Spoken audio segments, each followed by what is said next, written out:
अस्सलाम वालेकुम, my name is Marshall and you are watching Smart Property services.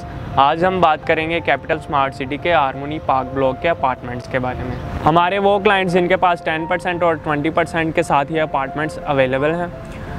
अगर आप इनको सेल करना चाह रहे हैं तो आप इनको अच्छे प्रॉफिट पे सेल कर सकते हैं, क्योंकि पिछले दिनों मार्केट काफ़ी डाउन थी, लेवल पे थी, कुछ माइनस पे फाइल सेल हो रही थी, लेकिन अब काफ़ी मार्केट में हाइप क्रिएट हुई है कैपिटल स्मार्ट सिटी की और LSE की।